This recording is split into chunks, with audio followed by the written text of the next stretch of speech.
Come and talk about movies with my best bud Cal and me. And Gianni. Yeah. Yeah. I can't believe it, dude. What the heck was that? Who are you, bro? What is this? What are we doing here?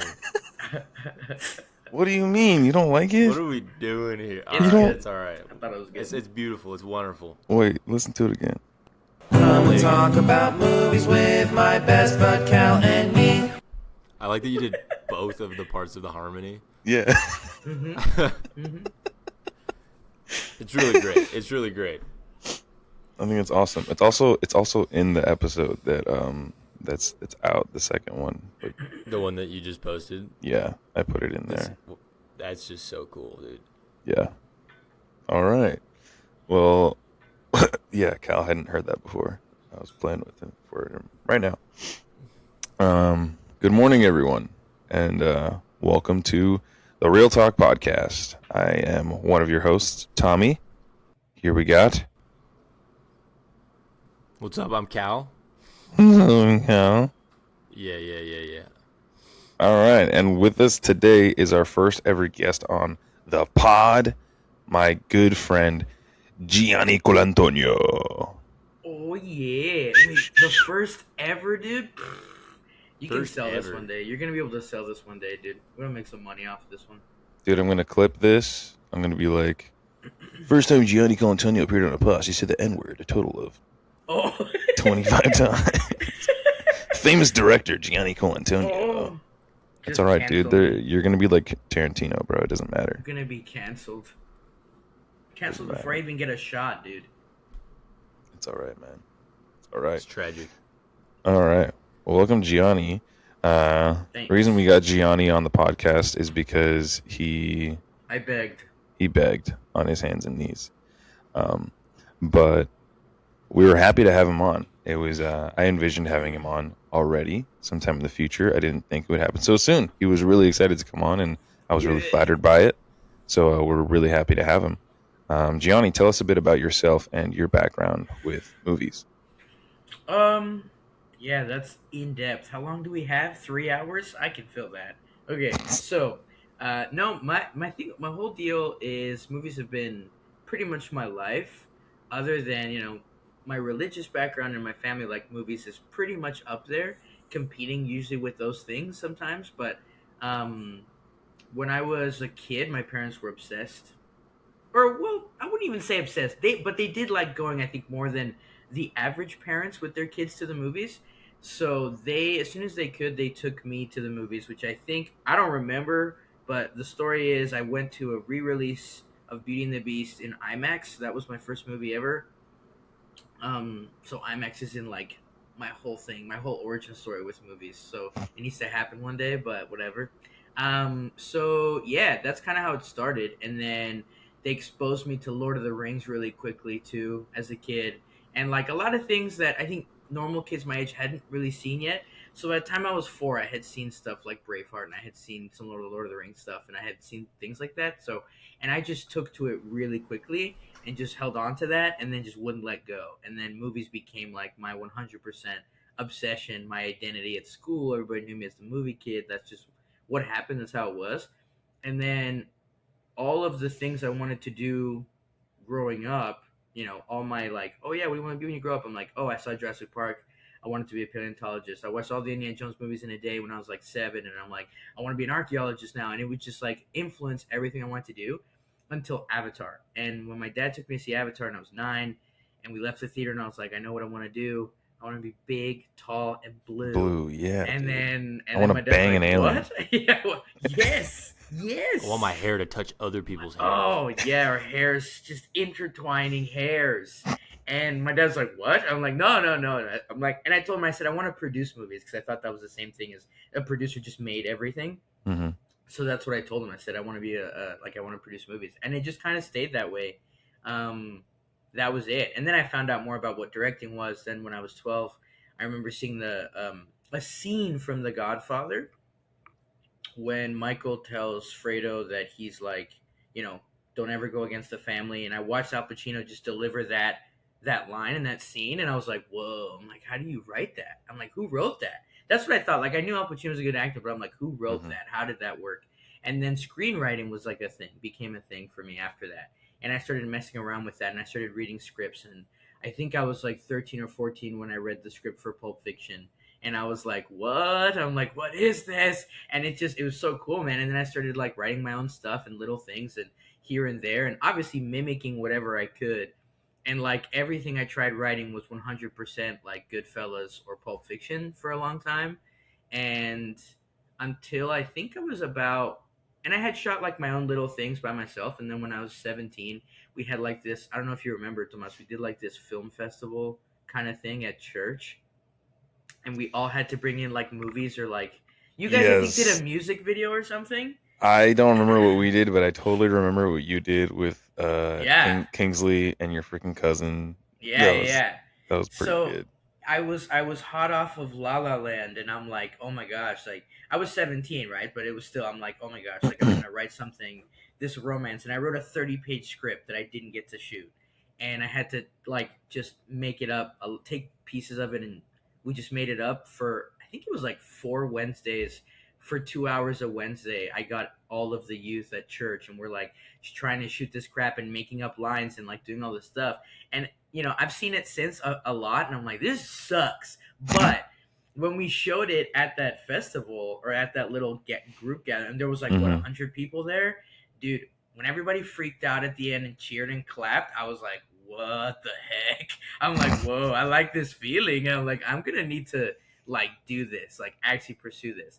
But life gets in the way. People, family, because they're concerned and they're like, when you're a little kid saying you want to make movies, it's cute. But when you're 18, they're like, come on, dude. I'm like, come on, dude. Let's not do this. Why don't you get into marketing or go into advertising or be a lawyer? That's what I got a lot, was be a lawyer. So I'm like, okay. I went on my mission. I came home. I started working at an insurance company, and I was like, all right, this is it, I guess. But I'd be sitting in training meetings, and I'd have like my notebook out to like write all the stuff they're teaching me, and then my other notebook that was just movie stuff. And I'm trying to write stuff about characters and stories and all these things.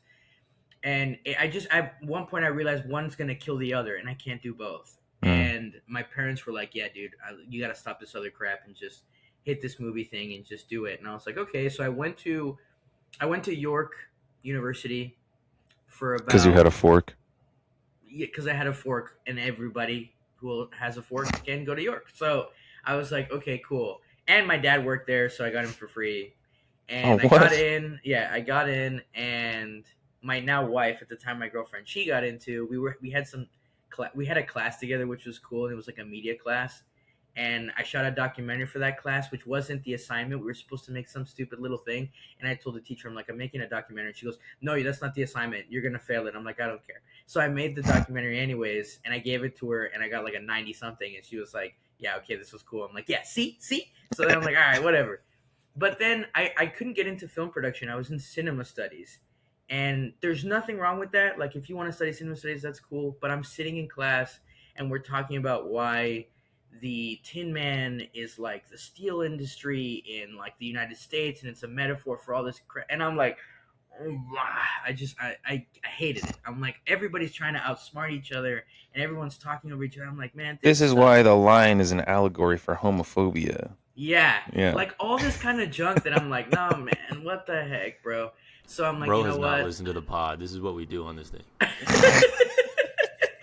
Well, I mean, you know what I mean? Like in a classroom setting, it was just really annoying. So I'm No, like, you it know can what? get, yeah. It was so lame. So I'm like, okay, I don't want to do this anymore. And I'm like, you know what? I'm out. So I left. And then my mom found this 1-year program film school down the street from the Toronto Film School. And so it was this rinky-dink school no one's ever heard of. And I went there and didn't really learn anything, because what I found out while I was about halfway through was that the program was shutting down. So I was going to be one of like the last people to graduate from this program. Bless you, even though it was muted. But I was like, all right, cool.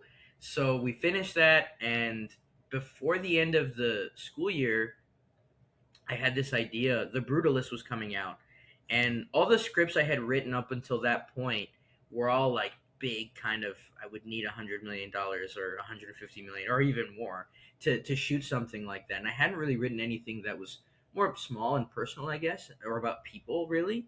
And I'm like, man, I gotta do something about that. So I was like listening to the score for the Brutalist like on repeat, and I came up with this little idea that from stuff I had learned about in Mexico, serving my mission in Mexico, all this like mythology and these legends that people have. So I pitched it to my teacher, and he loved it. He's like, "Dude, you got to do something with this," and I'm like, "Yeah, I don't know what, but I'll try." And yeah, then I started talking to my mom about like, "Hey, mom, would you mortgage your house again for me?" And she's like, "No." And I'm like, "Okay." She goes, "But why don't you put a list of people together, and that we know, or people that you've met that wouldn't mind investing in a movie?" And I said, "Okay, sure." So I did, and I started pulling together money and whatever. So now I'm trying to, well, a few of us are trying to get my first feature off the ground, but this is it. Like, I'm not gonna, there's no going back now, dude. Sunk. So yeah, Let's that's kind go, of been dude. it. Hmm. Dude, that's Bro, that's freaking wild. Let's awesome. freaking go. Yeah. Do you have like Yeah. a GoFundMe that we could plug for the episode? No, my producer and I are talking about that now, about doing one of those, but I don't have one currently. But when I do, I'll let you know. You can put on the next episode. Sick, dude. Well, if you get one within like the next week or so before this comes out, I can put it in. That'd be awesome. Oh yeah, true. But yeah, dude, that's super cool. This is exactly what we wanted for this podcast, was to get people at all uh people in all kinds of different places when it comes to their relationships with film, and you being an ambitious filmmaker is awesome. It's an awesome perspective to have, someone who is just, like you said, obsessed with film, Hmm. and just craves being around movies and making them and watching them and enjoying them with others. That's awesome. Yeah. Um, Thanks, dude. I still have my morning voice, so I feel like It's sexy. It's if you okay. get turned on, just keep it to yourself. All right. Okay, so you said that your first movie experience that you remember was watching Beauty and the Beast remastered in IMAX. That's awesome, dude. Yeah, that's what they told me. The first movie I actually remember watching, like sitting in the theater and being there for, was the Jimmy Neutron movie. I do Dude, remember seeing that. I remember 100% being in the theater for that. But yeah, my parents told me they took me to the Beauty and the Beast screening in IMAX here in Mississauga, and I'm like, and I had to fact check it because I didn't believe that, and I looked it up, and I was like, oh, it actually did release. I think it was 2001, so I was like a year old when they took me. cool. But yeah. Cool. That's what I like to say. I like to say that my parents took me as a baby to watch Return of the King. Mm-hmm. But I like that you did mention those movies like Lord of the Rings and Braveheart, and how even at such a young age they just they latched on to you as you latched on Yeah, to them. Because like that's like the same thing. Like I know, I'm pretty sure Matthias told you, like when we were growing up, we would watch Lord of the Rings like almost religiously. Like it was yeah, at least like once a year, on Christmas break. We would sit down. We would watch all the director's cuts, usually in a day. that's Um, crazy. I've never which been able to get through that. I fall asleep in Two Towers and I wake up at the that's end of Two Towers that's what and I just watch happens. Return of the King. Hmm. That's what always happens. Is we usually if you start late, then you're watching Two Towers at like midnight, and Yeah. you're like, frick, like do I start Return of the King now? Hmm. But no, yeah, dude. There's something about those movies where I feel like if you start watching them when you're young, I think they like change your brain chemistry or something, man. Yeah, for real. Like, do you think that that has to do with, because that's very common with people our age or even a bit older, that we have this love and obsession with Lord of the Rings and the vibes that it brings, that incredible score, just like as soon as you open the Hmm. movie, just the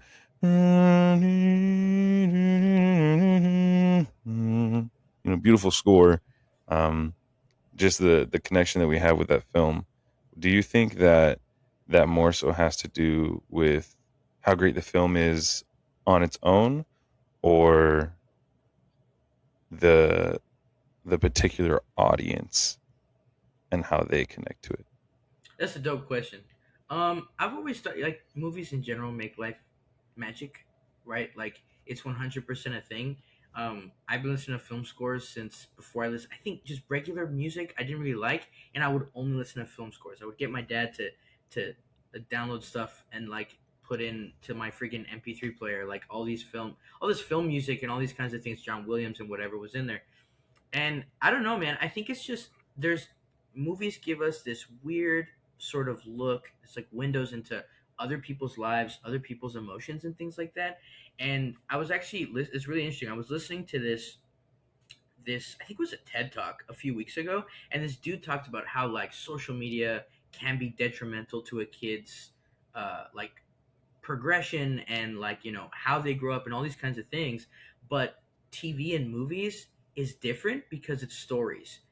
Mm. So us giving our kids bedtime stories, we could pop in a movie and show them Lord of the Rings, and you know what I mean, like it's that kind of thing of like I think you grow up. I'm not gonna say people who grow up obsessed with movies and TV are more well-adjusted adults, but I it am. definitely yeah, me too. It's okay, but like you learn so much about like people, and I think that that's like the most fascinating part, even though they're fictional, or for the movies that aren't biopics, they're fictional.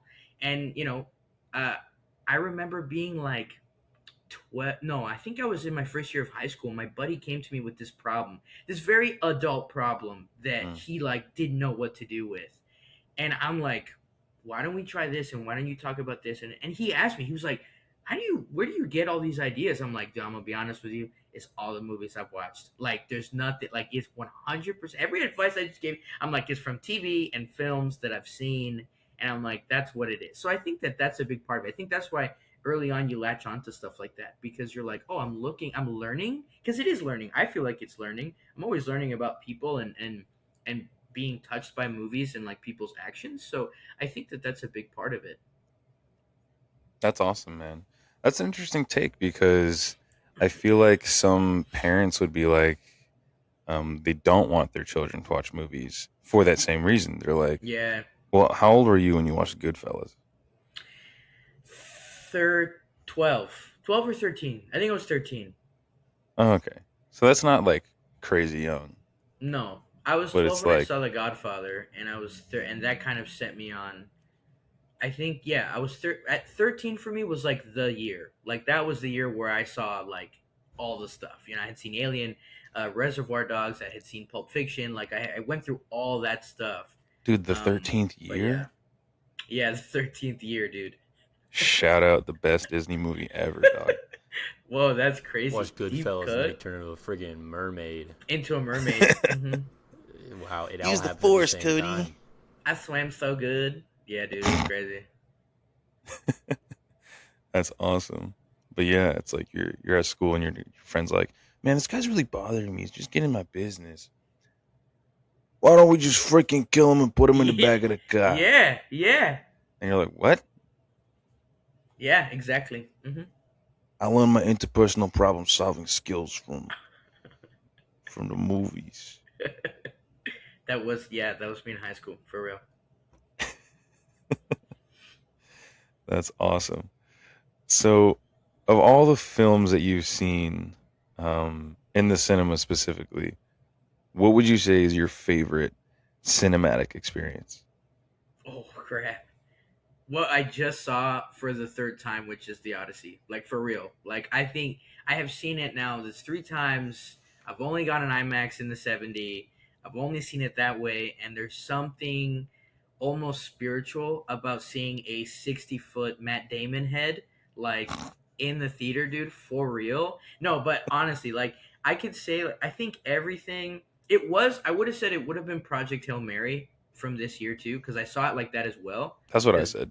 yeah, we got a screening here for that, and I was like, oh, sick. So we went to see it, and right before Project Hail Mary started, they showed the 6-minute scene from the Odyssey, like for the attack of Troy, like when they invade Troy, and I was like, oh, and then Project Hail Mary started, and I was still shook by the Hmm. freaking Odyssey footage, and I'm like, oh damn, that's gonna be crazy. And it was, and it is. I think I'd put that right up there. I would have said Sinners too. I think Sinners was super great to see it that way, and I got to see it like that here because we have a theater that showed it. But yeah, right now it's definitely the Odyssey. Friggin' sick, dude. Yeah, that's what I said too. I mentioned those 6 minutes of the Odyssey. I was like, that 6 minutes was better than like It's crazy. every other movie that came out this year. Yeah, yeah, for real. I mean, Crazy, dude. Crazy. yeah, that's awesome. I mean, and Um, that's really saying something given like the lineup that we've had. Yeah. It's not like in no way putting down any other movie. It's just showing how good this movie is. Yep. yeah, so Cal finally watched it yesterday. Cal, how was it, man? Yeah, I watched it. Yeah, a couple days ago. You know, I'm not trying to flex on you guys. I know you guys saw it in 60 mil, but I saw it in Cinemark XD. So XD's all I'm nuts. saying is, yeah, that's good. That's good. Mm-hmm. No, I genuinely, my expectations were in the sky, but that movie was insane. Yeah. Like, I really feel like everything served a bigger thing. I was talking to Tomas the other day, just like breaking it down with him. Like, even the length, you know, when it all Mm-hmm. comes together, you're like, I went through this with him. I sat in this Yeah. movie theater and watched it all happen. And, like, you really, really get to know um, who these characters are as they're kind of going through this odyssey, Mm-hmm. um, and to see how they kind of interact with this stuff, what they go through, and how they deal with it. It was super well done. And all the performances were great. I'm a defender of pretty much everything in that movie. Fantastic. I genuinely love it. I'm going to see it again on Monday. This time Nice. actually in IMAX. So Heck yeah, dude. I'll have Sick. another experience with it. But yeah, I'm down to talk about it. Let's get it down. Yes, dude. Yes, totally. I think this movie is so special, not just because of the movie itself and how great it is, but I mean, it has social media buzzing like nuts over formats now. Something that we've never seen before, something that like the average moviegoer doesn't know much about or doesn't care about.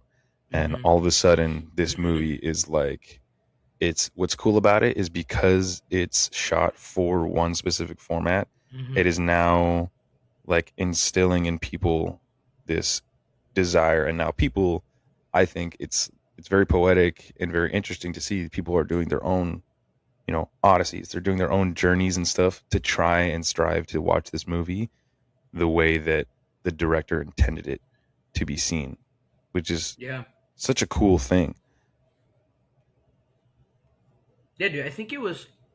So I know that when Oppenheimer came out, everybody lost their bananas over that because that was like a big one, and I think that was the first time I remember they marketed the specific IMAX format. Because when I saw Dunkirk like that too. I saw Dunkirk in the IMAX was in the 70, and I was like, "Oh, sick!" And we went to see it, but it wasn't that. Like I remember it being full, but it wasn't a huge talking point. And then he did Tenet, and Tenet, because it came out during the pandemic, some theaters were open, you couldn't always see it that way, so it was like, okay, whatever. And then but I remember Oppenheimer was like it. Oppenheimer was the one that sort of Hmm. set this weird chain reaction off with like, oh, everyone noticed there's a difference between your TV at home and the screen. And we saw it like that. I saw it in IMAX 70. It was the first time they used black and white IMAX film too, which was crazy. And I'm like, oh, sick, okay. And then after that, it was just that. I remember and then Sinners, dude. It was Sinners last year. Ryan Coogler and Kodak, they made a YouTube video where he explains the format. He breaks everything down, and now everybody's talking about it. And everybody's freaking out about it. And now this thing that's completely shot that way, everybody's losing their freaking minds, which I think is dope. When I went to see it again, I've taken different people to see it every time I've gone. So yesterday when we went with, or 2 days ago when we went with some friends, they had never seen a movie like that, and they had never been in that theater. So when I got there a little bit later than them, and they were sitting there already, they like lean over to me. They're like, "Holy crap! Like this is the biggest screen I've ever seen." And I'm like, "Yeah." So now when you compare your TV, don't, because it's not the same. Like this is 60 feet. I'm like, your freaking 85 inch is still not 60 feet. You know what I mean? So yeah, people care, and people are talking about it, which is so dope. Yeah, this is something I think I might have mentioned before on the pod, but my dad is turning 71 on Sunday. So happy birthday, Ooh, my dad. shout out But to Cal's he dad. has been Birthday. around a long time. And so something he said to me a couple of times, he's like, you movie theaters I guess until very recently, when it's becoming now a bigger thing to go see it on a biggest screen possible. It's like movie theaters have like commercialized their space. Mm-hmm. He's like, you haven't seen a movie until you've seen it like we watched it back in the day. When on these big screens that are like the entire theater is dedicated to this one screen. Mm-hmm. He talks about going to see A New Hope and how it like blew his mind because the screen was so big. He talks about seeing Jaws, same deal. Screen is so big, and I think that's something cool that people are able to experience now. Like I'm thinking about like the Jaws re-release in IMAX. That shark is big because the screen is big, and you really get a sense of that. Because I grew up obviously watching these classic movies. I wasn't able to, I wasn't around in the 70s, so I'm watching it on my CRT growing up. Mm-hmm. But to be able to experience these movies like as they were filmed, because they, weren't expecting to be able to rewatch these at home back then. But to be able to have that size is fantastic. That's something I've heard about The Odyssey. One of my favorite reviews that I've seen, it just says like, this is why movie screens are so big. Yeah. This is why they make them big. Because you need to be able to experience that on the level of a big screen, what that provides. Yeah, it's true. Yeah, 100%. I think talking about that, like specifically old theaters, and just the way it looks on that screen, because well, we last year we went to this old theater here in East Hollywood, where they screen exclusively 35 and 70 millimeter. Cool.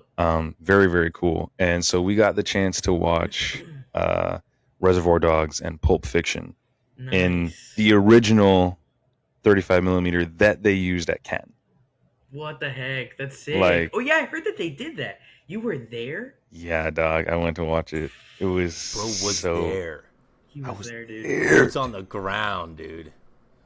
LA, baby. Can't tell Hollywood, me nothing, baby. dude. For real, dude. I talked about this with Cal, but how because of like where I am and the amount of incredible cinematic experiences that surround me, I feel like an obligation to go and watch them for those that can't, which is like kind of stupid. He's doing it for me, man. Dude, It's pretty. Mission He's doing it Impossible, for bro. me. For those we never meet, dude. For those we never meet, dude. Hell yeah, dude. Dude, when I meet Tom Cruise, I'm gonna tell him that. He's gonna be like, "Yeah, Yeah. man." No, but seriously, like the theater I went to watch it at, it's called the Vista. You went to the Vista, dude? I went to the Vista, my G. Okay. Beautiful. You're gonna have to go to LA, bro. What the You're gonna have to come, dude. Yeah, for real. I'm gonna make you come. Good. It'll be good. It'll be fun. Yeah. I'm gonna make you come to the theater. But yeah, so even seeing a movie on 35 millimeter, which is, smaller film, kind of like a wide format. But yeah, like Cal said, it's just one large theater. And the screen, it's not huge. It like nothing compared to an IMAX 70 millimeter screen. And some of them are smaller than a regular screen, like just a regular movie screen. It's still smaller than that. Yeah. Yeah, but it still fills the room. Yeah. And because of the incredible depth in picture, it feels so much more real, and it feels so much more raw. And so it's super cool to see, especially like movies like Reservoir Dogs and Pulp Fiction, which I always remember them being like so incredibly saturated with their colors, in the best way possible. It looks so cool. Yeah, the blood looks different. Like everything is different in those movies. Yeah, and that's very characteristic of like older Quentin Tarantino movies or like Robert Rodriguez. Robert Rodriguez takes it to another level with that crap. It's pretty funny. But it's so stylized, and that's just super cool to see in film. Yeah. Yeah, and like you said, like Oppenheimer kind of setting off this chain reaction of IMAX. I feel like ever since then, every poster and preview I see for basically any movie is go watch it in IMAX. Yeah. And I'm like, I don't think I need to watch freaking Moana live action in IMAX or Yes, you do, dude. Minions His and hat- Monsters in IMAX. Maui dude. doesn't fit on your TV, dude. He doesn't fit. He only fits in the IMAX, dude. He's so big, bro. He's so big. He's massive. Yeah, dude. I've said this before, interesting conversation with Tomas, but my big take, stop making animated movies in IMAX. We don't need that. I have one argument against that, but go ahead.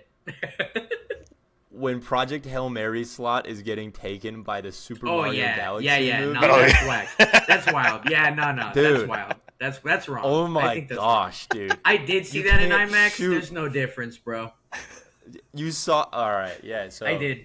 I saw it in IMAX. I did. I and see you're everything like, in I'm IMAX. glad they did this. I'm glad they took this away from I didn't Ryan. even like that movie. I was like, what the heck, dude? No, Project Summer. Dude. Listen, Spider-Man lost out on IMAX screens because of the Odyssey, and I think stuff like that should happen.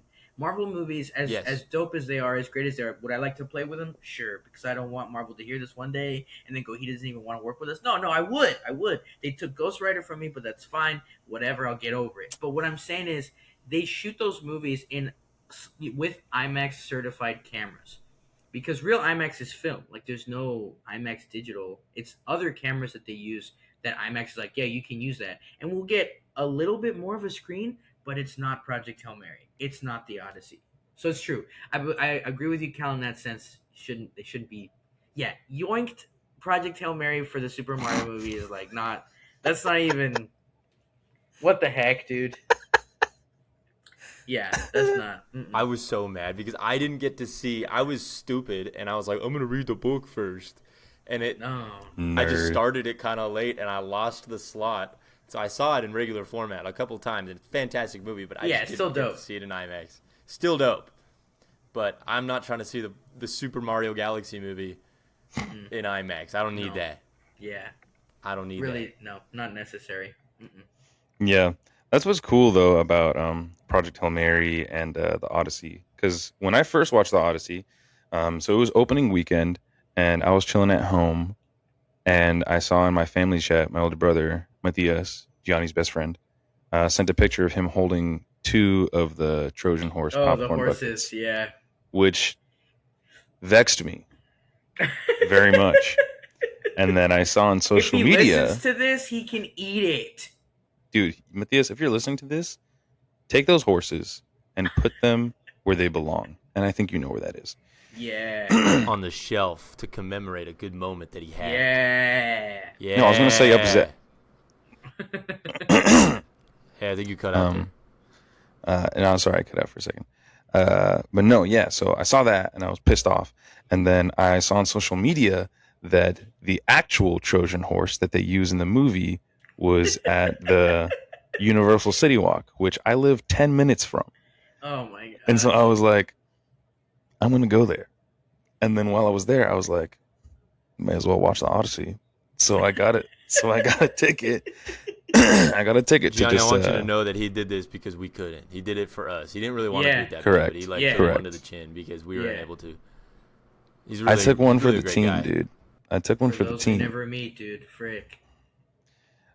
But the thing is that I had already had a ticket to watch it today. I'm going to watch it right after we record. Finally. Today would have been your first time seeing it? It would have been my first time seeing it in the IMAX 70 mil at that same theater. Right.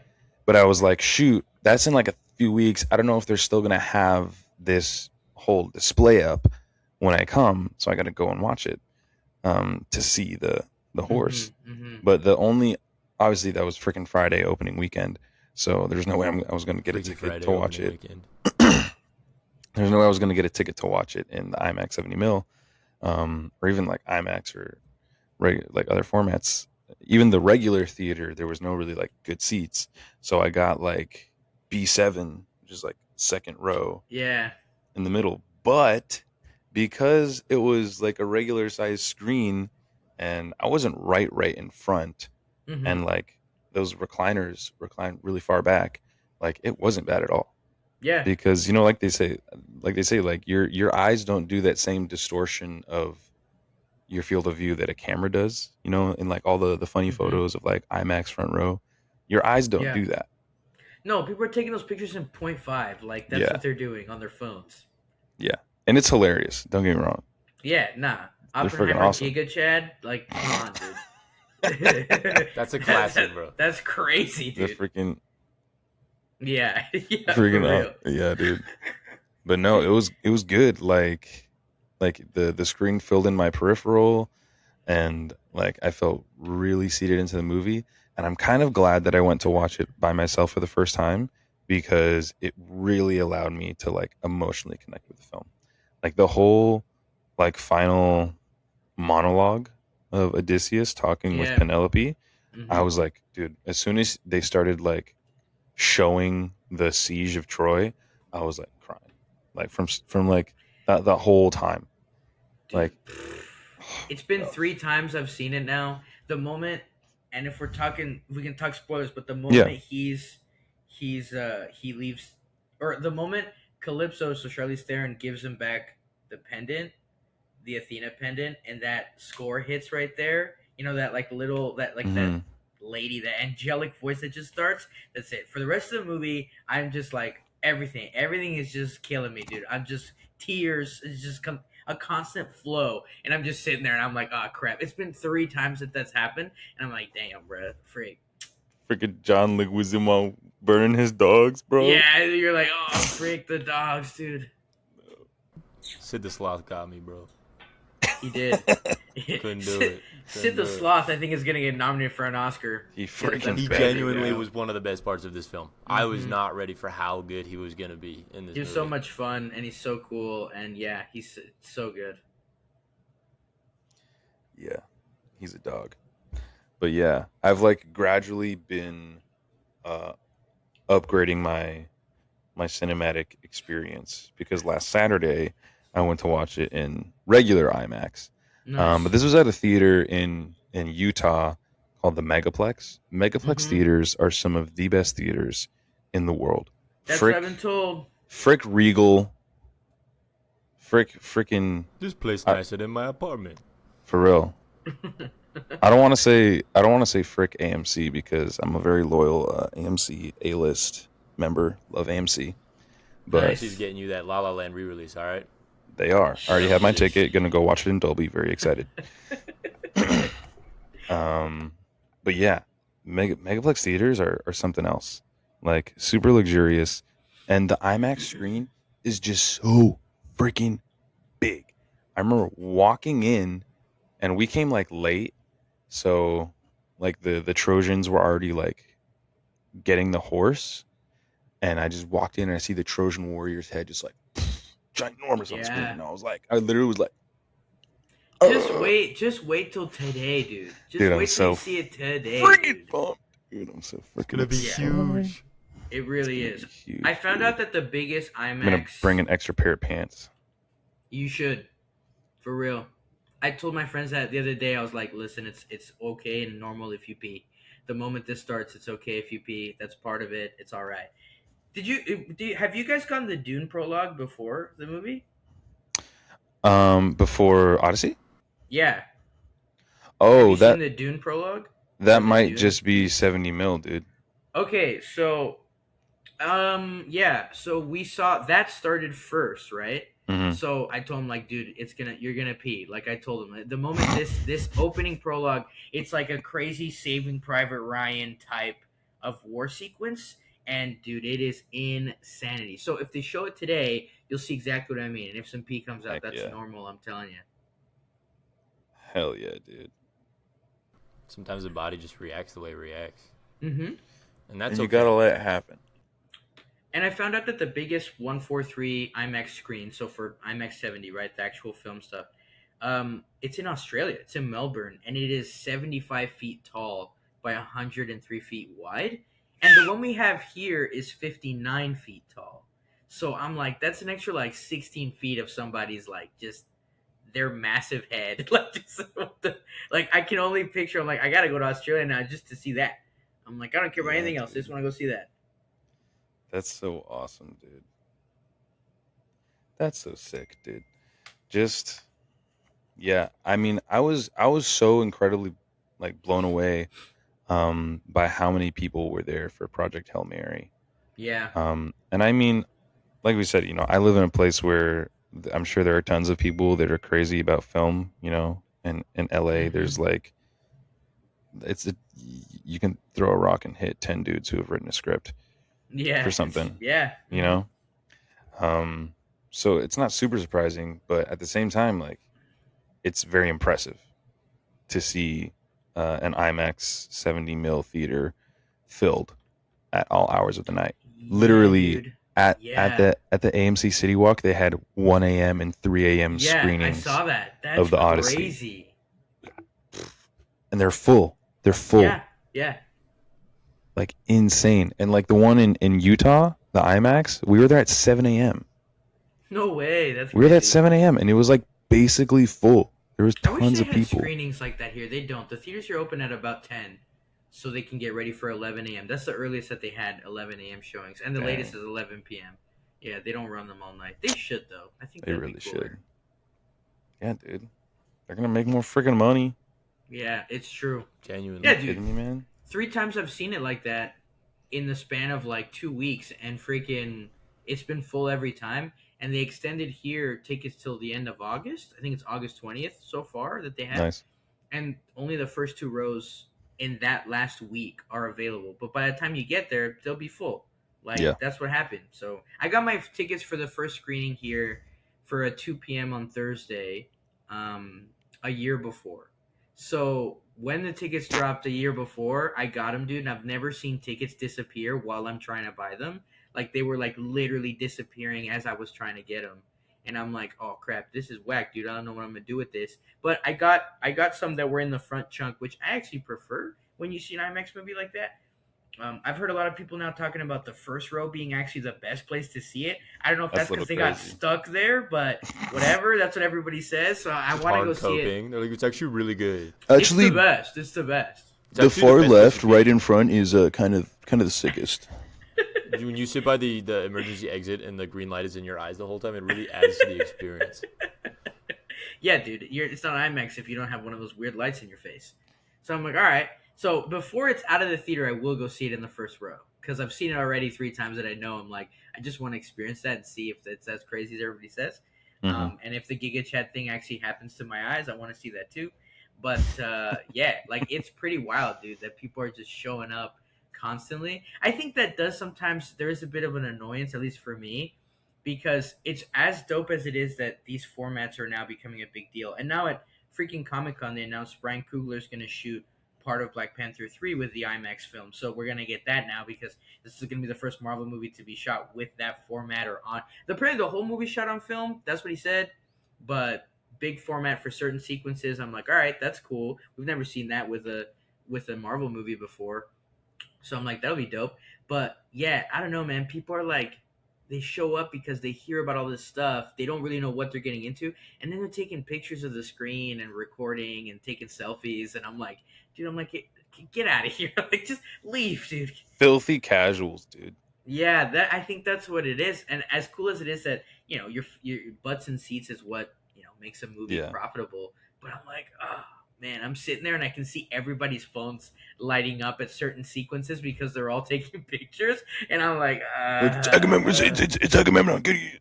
yeah, yeah.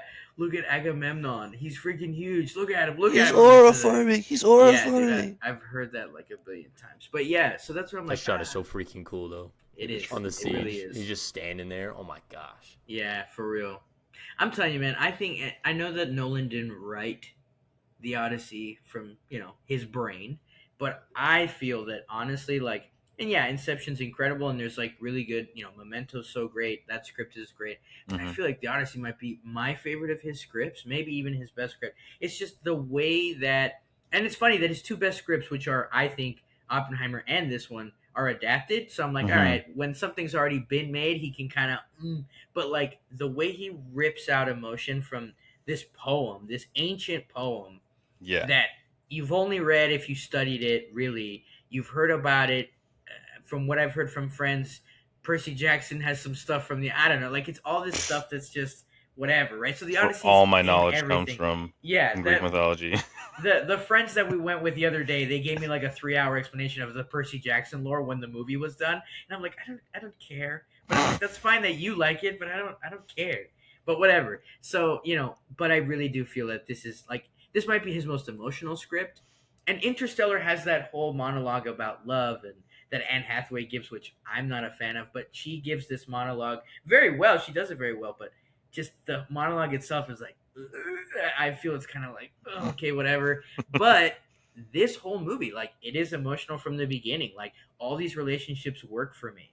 And it's like Cal said earlier, like, yeah, by the time it's done, I'm tired, dude. I was exhausted. I'm like, yo, finally, dude. Because there's like this emotional strain that you go on. And yeah, you're watching cool thing happen after cool thing happen. But all these moments are so dope, dude. The sequence with Cersei with the pigs and all that Mm-hmm. stuff, like that little monologue she gives. I'm like, what the heck, bro?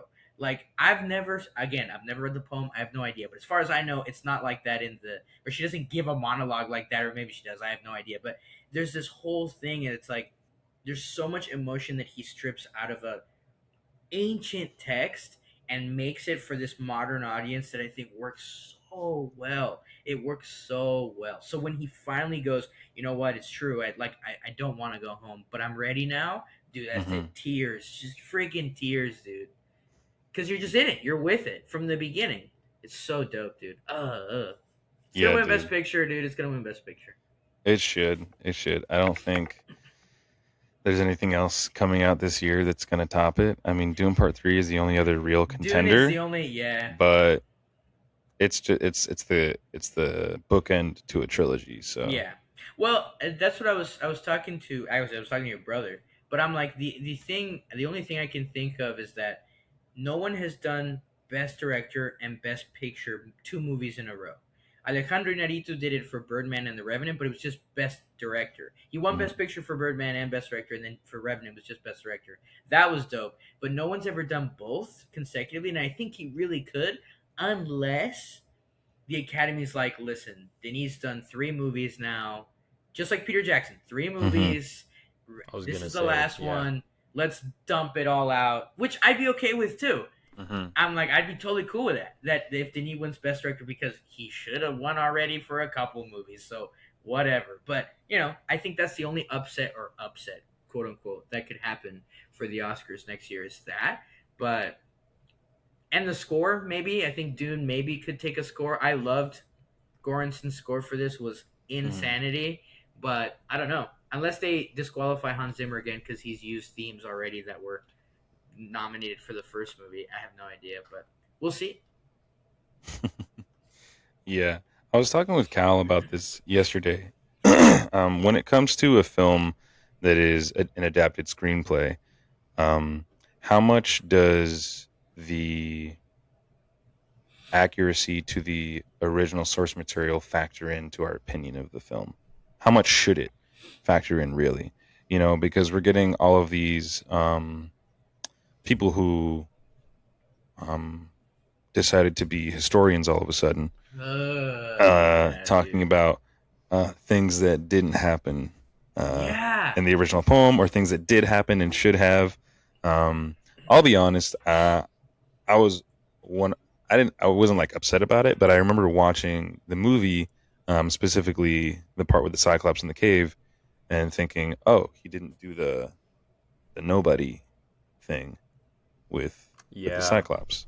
Um, Oh yeah. Mm-hmm. yeah, because that was like a I wouldn't. I don't know if it's like a big part, but it's just like an aspect of the Yeah. original story that he deceives the Cyclops and Mm-hmm. tricks him. And I was like, oh, he didn't do that. But I think it kind of makes sense that he didn't, because this whole story is about him going through these hardships physically, but also Mm-hmm. taking on the psychological toll because of a trick that he already played Yeah. Mm-hmm. on people. And Yeah. obviously, we don't really understand that until the end of the film. But um, I think I think Nolan had already displayed to the audience that Odysseus is clever, and like he Mm-hmm. knows how to trick people if he wants to get what he wants. And they also used like a somewhat clever way to escape, but um, I think omitting that part isn't a huge deal because we still understand that aspect of his character. Yeah. of his cunning Mhm. and his cleverness. Yeah. No, yeah, like it's guilt and shame. Like that's what Mhm. it is. He deals with guilt and shame throughout the whole thing. He's this arrogant dude at the beginning because he is. He doesn't have to shoot the Cyclops again when he leaves. And apparently in the poem he like screams his name before he shoots him. He like says his whole friggin' name and then shoots him in the face. So it's like, okay, he doesn't have to do those things, but and then as he slowly starts to like more and more lives are being sacrificed because of his decisions and his ideas, like all these, it's just for him to, it's like a trial by fire. It's the refiner's fire. That's what the Odyssey is. He just goes through this huge refiner's fire. So no, I don't care. Like I don't care that it's different. I don't care that characters are because also it's a fiction. It's fictional. It didn't happen. Like I get it happened in a real time and place, I guess, but it dudes get turned into pigs. Like it's fictional. Like it's fictional. So personally, I don't care. I really don't. I'm not somebody and not just because I haven't read anything. I'm not somebody who gets all like becomes a stickler with things like that or whatever. If I've read a book, like there's things. I think the one time I remember doing that and then decided not to was for the Hunger Games, but that's Mhm. because that book I finished in like 2 days, and I was so like, wow, this is friggin' sick and the best thing I've seen or read. And then the movie comes out, and then the ending is really different. And there's no like mutated kids or whatever the hell they were. And Oh I'm yeah. like, well, that kind of sucks. I would have liked to have seen that. I'm like, this should have probably been rated R. And then I kind of realized, I'm like, you know what? It's fine. It's their interpretation of it. And I've tried writing a few things that to adapt, and I'm like, all right, that's cool. But yeah, I don't know. I don't really care about stuff like that. It doesn't bother me. Like I've seen on the internet, it bothers so many people, which really is just for clout. Like people freaking out Yeah. they just want views. It's fair, just yeah. it's rage bait. What do you think, Kyle? Have you guys heard about Emily Wilson? She's that translator that came out recently. And she was like, Nolan should have never made this movie. He messed up the Odyssey. I hate it. She called it atrocious or something like that. Yeah, she said he never should have made the movie because it's like taking a dump on the original work. But the thing is, now people are kind of going after her because what she's asking Nolan to make is kind of an impossible movie to make. Yeah. It would also She has probably all of these suck. demands. Yeah, boring. Yeah, completely fair. But it's like she's going after it because she's so tied to the original work. And I don't think even the creative decisions that Nolan was making were that crazy. I mean, I do know that the whole stuff, all that stuff that happened with like Robert Pattinson's character, that's all original. He's not in the original poem and everything, and I think that serves the whole thing better. It adds more to Penelope's character and everything. Yeah. Mhm. But I think the decisions that he makes are ones that make a greater.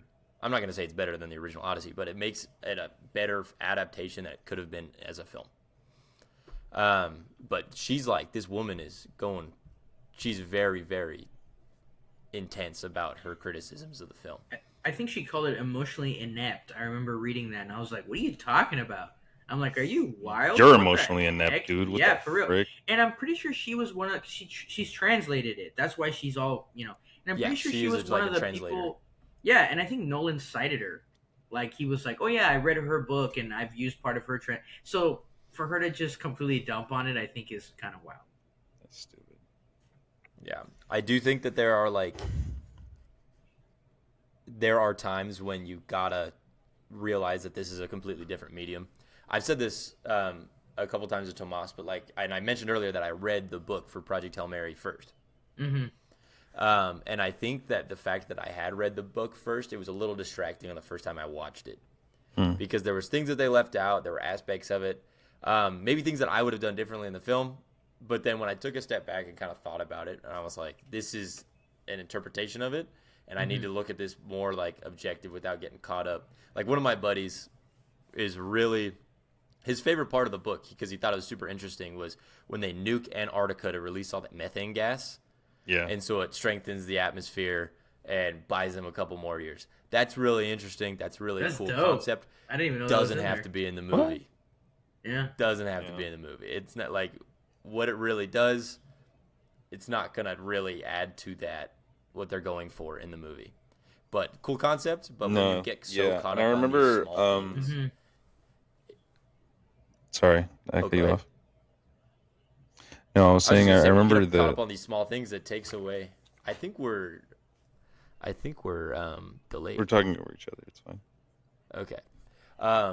But when you get caught up on these small things, it can really take away from what it's actually going for. Yeah. So when you're getting caught up on these small things about the Odyssey, you're gonna end up calling it whatever she called it.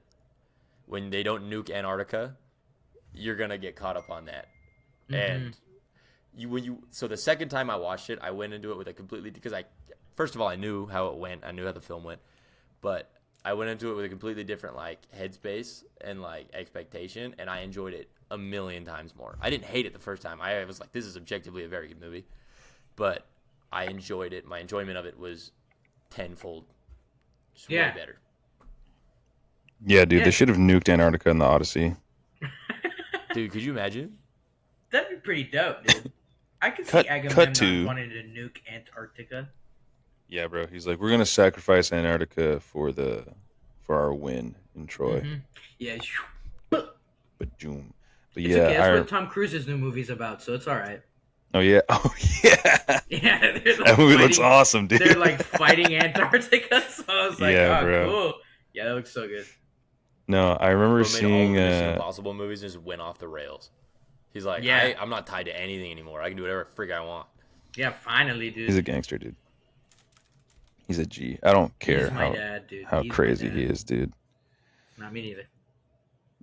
But no, I was saying I remember watching a video about the director of Project Hail Mary and him talking about that. People were like, "Oh, you forgot this part from the book. You forgot this part from the book."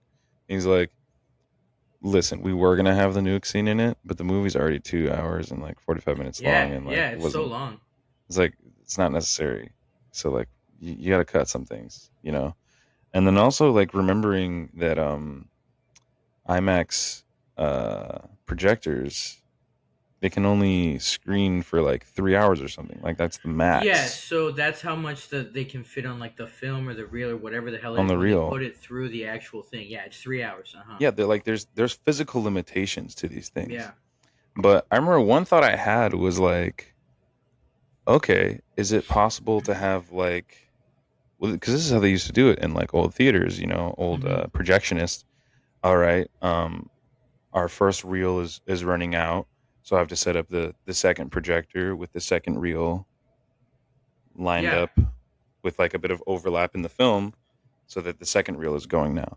So like, I think there is a way. It's probably like really expensive and like would necessitate a bunch of reworkings of cinemas and maybe even slightly altered technology on the projection side of things. But I think it's totally doable to do a longer film in that format. You just had a break, dude. Like when I went with part of Matias's birthday present like 2 years ago I took him to see The Brutalist downtown because they were screening in 70, and that's 3:45 because it has an intermission.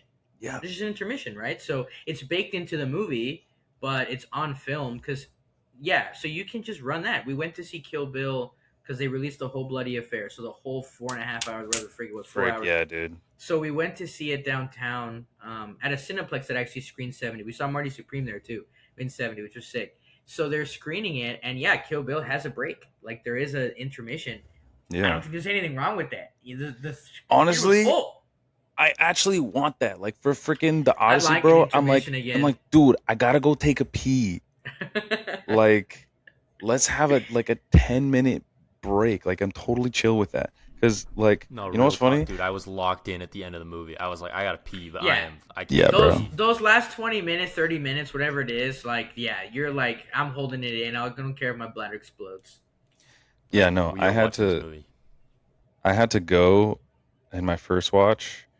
And I remember like seeing on Instagram, it's like, if you have to pee, go when he's like assembling his raft because there's nothing going on. No, man, that's like the sickest. What? No, but I went and I missed the siren scene. Oh, you missed when he's like tied up against the mast. Yeah, I missed that. And then my second time going to watch it, I was asleep for that part. So I still haven't seen the whole movie. What? Wait,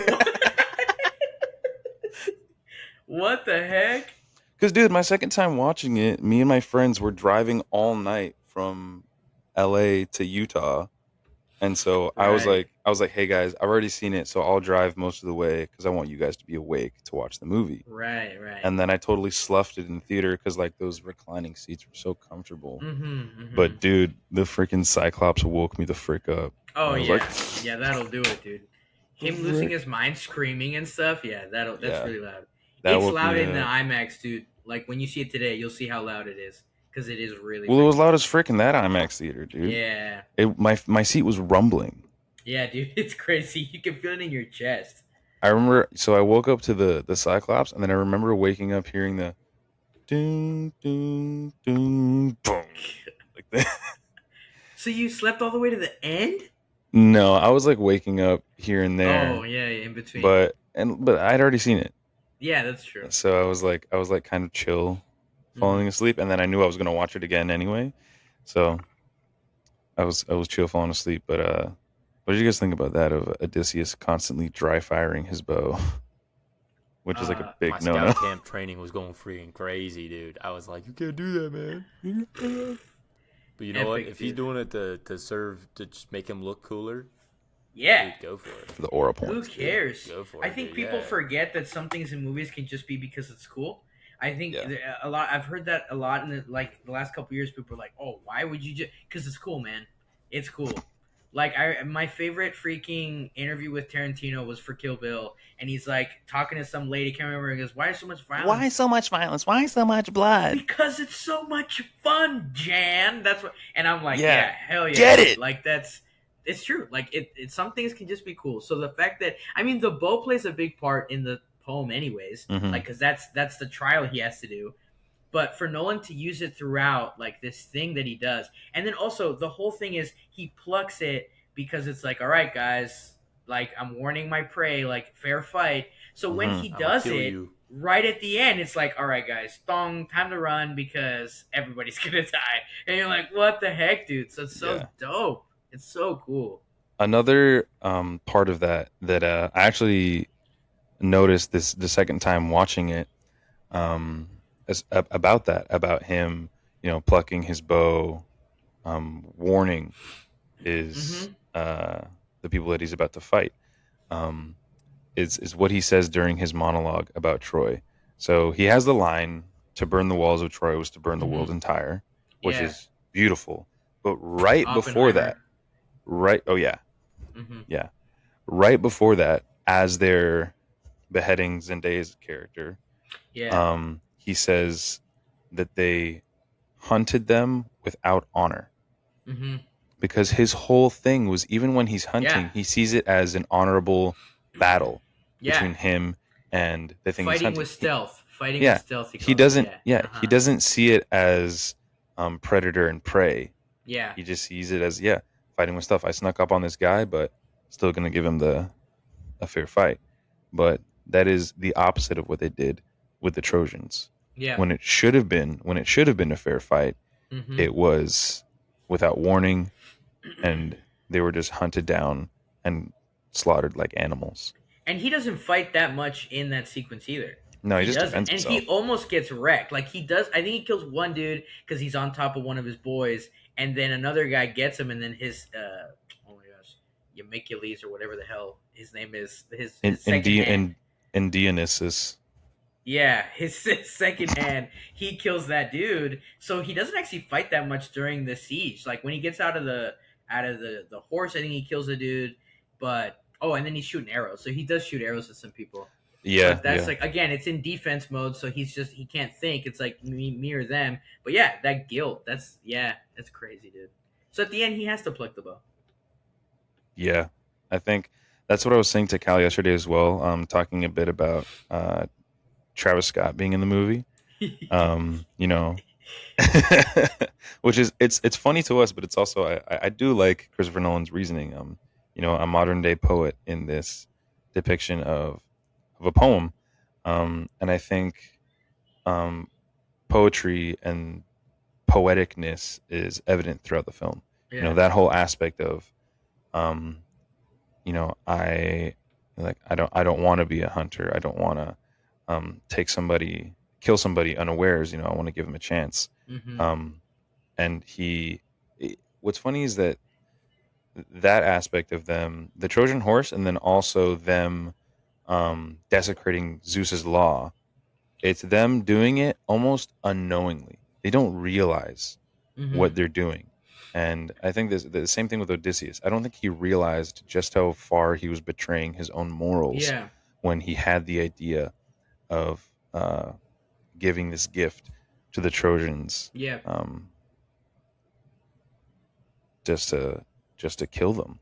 Yeah, he Um, realizes as they're going through Troy, as he's watching all these people get massacred, he's like, "Wait a second." I'm like, Maybe this "Oh wasn't the crap!" best idea, Yeah, he's like, guys. "My bad." Like, whoopsies. Yeah, and then You're when he looks probably Zendaya in wondering the how I face, got here. yeah, one of those, dude. Hey, That's how it should have started, right there. This is dude. me.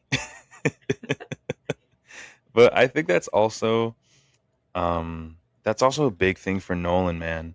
Um, I think Nolan, I think he tells the story the perfect way. He gives you the information in a sequence that is perfect. Mm-hmm. Um, if I may, Go ahead. allow me to get spiritual on y'all. Oh, here we go, baby. Oh, Because- baby. All right. Because when we think about, all right, I'm not trying to directly um liken Nolan unto the Father. I can skip church on Sunday. Yeah. But God is all knowing. He sees everything everywhere all at once. Movie reference. Nice. Saw that? It's a Got pretty him. good one. Yeah, he sees things in the fourth dimension. He sees time as not linear, as just one thing. And so he teaches us things in the sequence that he feels we need to know them. Mm-hmm. We may feel like this information is out of order Mm-hmm. or whatever, but we get things as it is relevant to us. And I think Nolan, he has this movie in his mind. He has a story in his mind, beginning to end, more or less.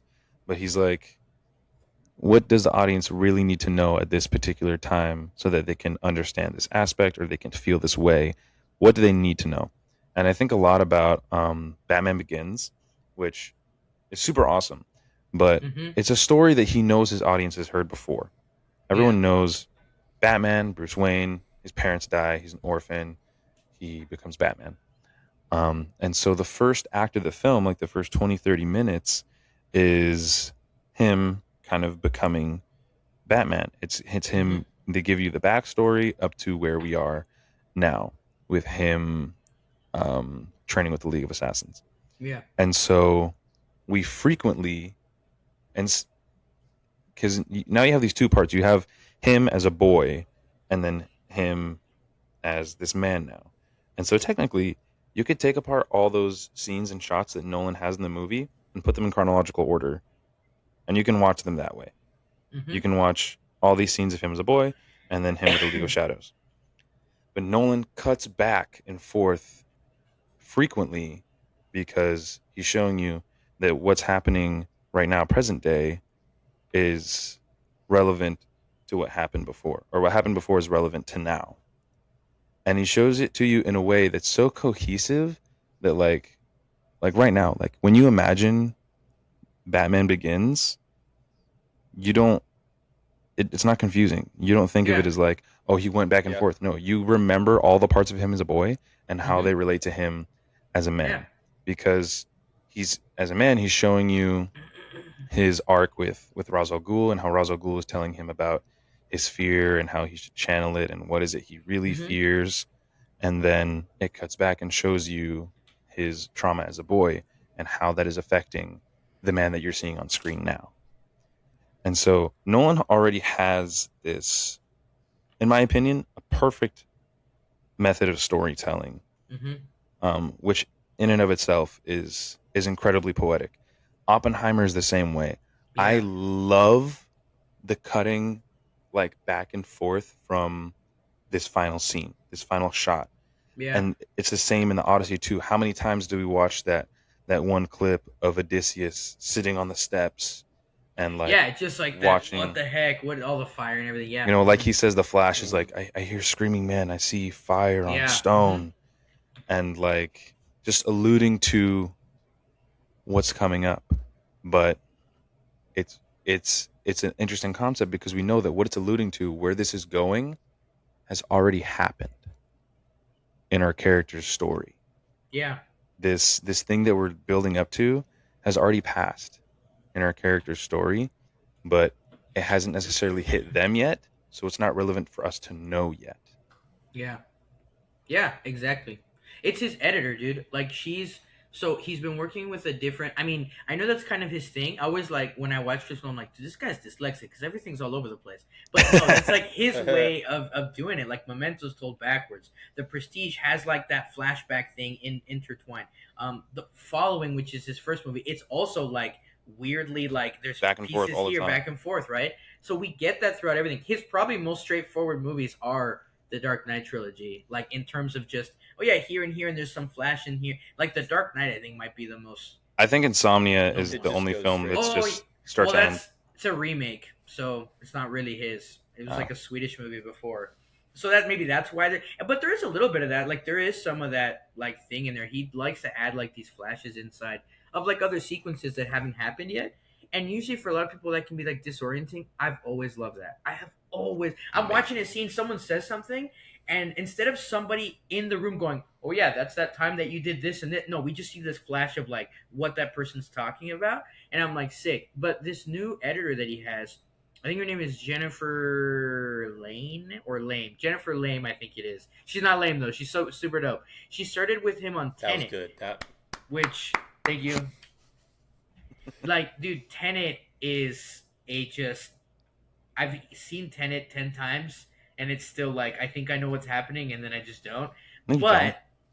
no, I have no idea. I'm like, I have no idea. I still don't know what's happening, but I love it, and it's so much fun. And so Oh, she started working on him with that. So I think that movie she kind of caught with like on quickly of how he tells his stories because Tenet is back and forth, literally reversed at some points, like all these things happening. And then in Oppenheimer, she was like, "All right, we did Tenet, so we can do something similar with this." And even though Oppenheimer's straight A to B and this guy's live, there she's intercutting with all these things. There's two storylines. There's the black and white. I Mhm. think it's fusion and fission. That's what he calls them at the beginning because he numbers them like both timelines, and then he like merges them together. He does something similar with Dunkirk, and then this one. And I think the Odyssey for being what 251, 2 hours 51 minutes or 2 hours 50 minutes is so tight. Like the editing is crazy tight and fast, dude. Like there's no reason to sort of stick with no fast, go, go, go. And Oppenheimer's the same way. It's 3 hours and a minute, and it's just ba ba ba ba ba, right? And I think even though I know it's Nolan's credit that he does so well with that. This lady editing, dude, she's a beast because to do that and to not be confusing. And you can even see it now. Sinners does something similar. Sinners Mhm. shows you like the same sequence of events kind of thing until the end of the movie. Then there's that really pretty, really amazing montage that they save for the after kind of title. I love that. But yeah, like it's such a cool way to tell stuff without disorienting and giving people information in bites they can like chew. It's not 3 hours like if you watch Troy or any of these Sword and Sandal Bravehearts, right? Like or Braveheart, you go through the whole thing and you got to take it, and then by the end you're like, well, yeah, who's this guy? Like there's always that thing. You're like, not in this because we're jumping back and forth. You We're gotta seeing deal with different stories and just You got to deal with your girl asking you 5 minutes. Who's this asking you, again? who's this again? Oh, I didn't have that this time. It hasn't happened, so it's okay. It was good. We watched the whole movie. She was silent, so I'm like sick. But that's what I mean. I'm like, it's such a good way to give a lot of information to a point where we can digest it and actually watch and enjoy the movie and not be bored or confused with what's going on. Yeah. Cal, what was your favorite? Do you have a favorite Nolan film, Cal? You haven't seen all of them, but what's your favorite? I haven't seen all of them. I mean, that's a great question, honestly. What have you seen? I have seen. Let me go through it. I've seen all three Batmans. Mm-hmm. I've seen Inception. I've seen.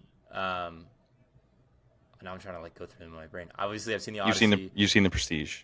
I've seen the Prestige. I watched that with Tomas. Nice. Interstellar. I've seen Interstellar. Everybody and their grandma. You love seen that. Dunkirk.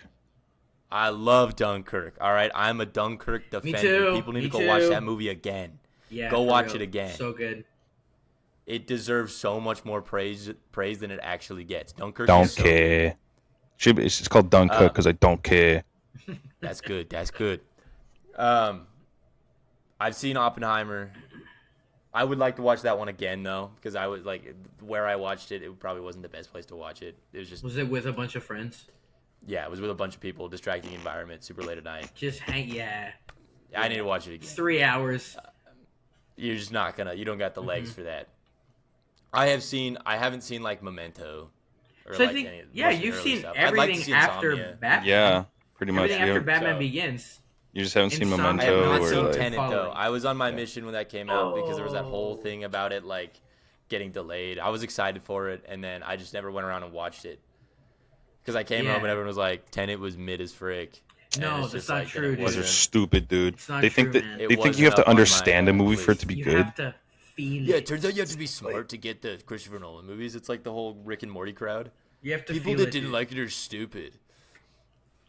It definitely helps now I- that you can watch it at home, watch it with subtitles. I think that definitely helps. I don't like doing that, but if you do want to sort of be more involved than just going, what? Like, watch it with subtitles. It'll help. It won't Okay, help a that's lot. interesting. It's still confusing, but it'll help.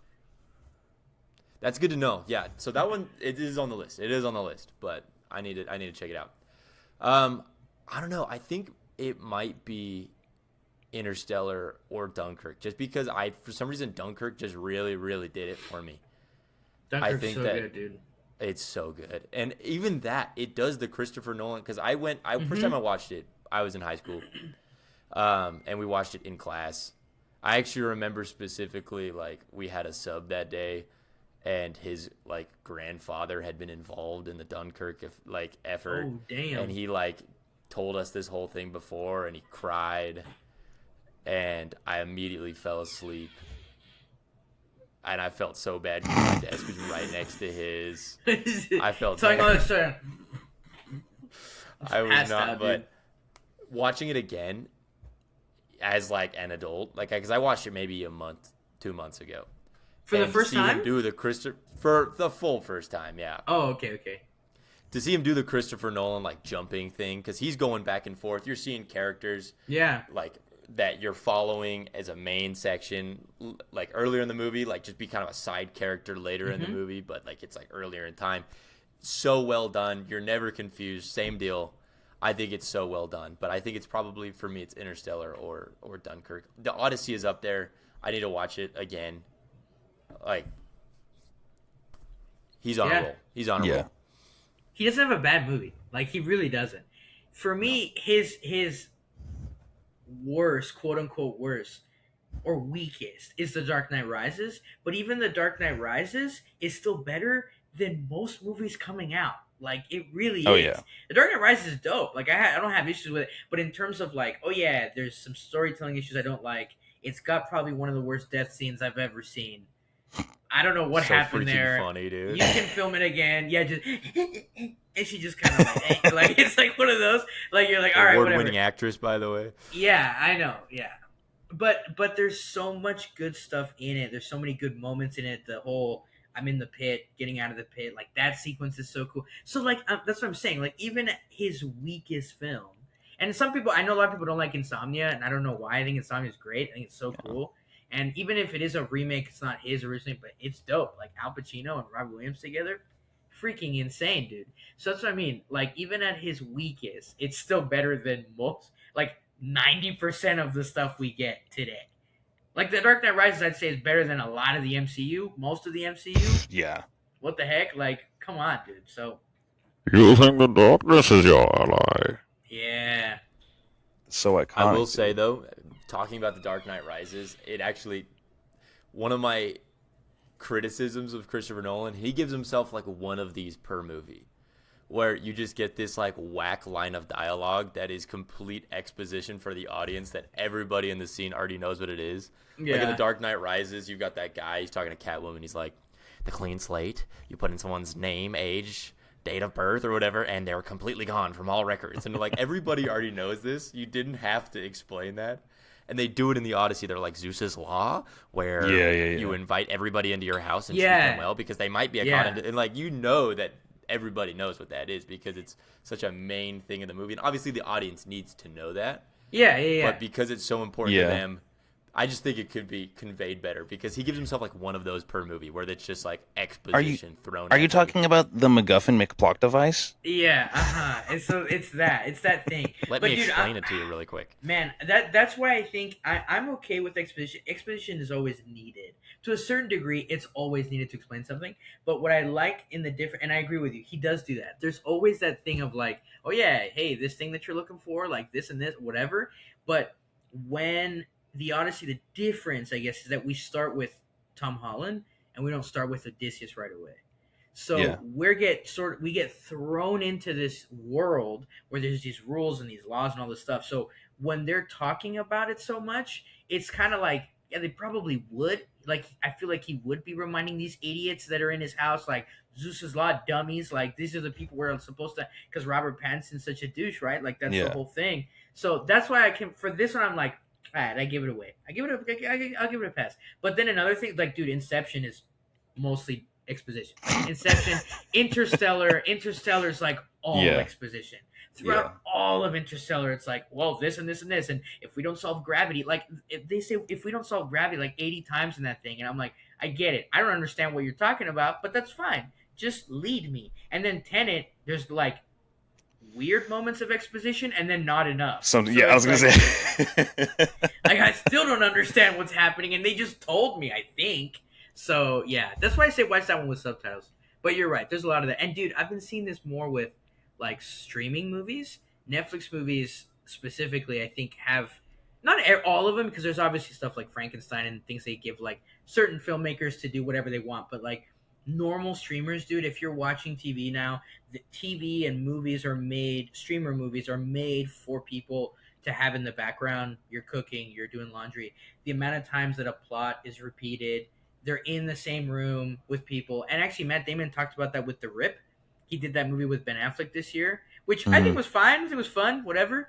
But they do that a lot. Like, why are we here? Well, because we have this money thing, and this is what's happening. Oh, okay. Oh, look at all this money that this thing is. That this is what's happening. And this is a big rip, guys. We got to do this right. Yeah, we got to do this. We got to do this by the book. Yeah. What is this? Some kind of rip? Yeah, what is some kind of rip? What are we? That's what I mean. Of... Rip. Yeah. Yeah, dude. All right, I gotta go watch the Odyssey now. Oh my gosh, dude! So we'll finish up. That movie, dude? Have you heard about it? Honestly, dude, I haven't seen it in IMAX 70 mil, so I have not seen it yet. You haven't seen it, dude? I haven't seen it yet, bro. Guy, don't do that. Don't do that. You know what? I'm gonna get it on my Game Boy Advance video cartridge, bro. I saw a guy printed on receipts using like one of those card scanners. Did you show me that? You sent me that. That was actually so sick. It looks awesome. The trailer, I think it was, but he printed every frame out on a receipt. And did he make it like a flip notes thing? Yeah. Well, he scanned them. He scanned them on a printer to put them in the computer. That's fire. Anyway, all right. Final thoughts, Cal. You ought to see this movie in IMAX. Amen. Oh, damn. That was good. That was a bar there. Make that the title of the episode. Mm-hmm. I will. Do I have to get mine? Are you done? Oh, yeah, no. I'm done. That's all I got. Yeah. All right, sick. Gianni? It's okay if a little pee comes out. It's normal. Happens to everybody. IMAX, baby. IMAX, baby. We are IMAXXIng. That's going to be like the description of this episode. But yeah, Odyssey is amazing. My personal opinion, watch it in any format. Just go watch it. Just go see it. Go see the movie. Freaking magnificent. Go to the movies with your friends, with whoever, with complete strangers. Have a shared experience. It's very exciting. Stop giving money to these streaming services. It's new. Yeah. It's new every time. It's very exciting. Thank you. Thank you. All Thanks, right. boys. Later, y'all. Catch y'all later. Play the song. Play the song. Yeah, I got you. Come and talk about movies with my best bud Cal and me. Bye.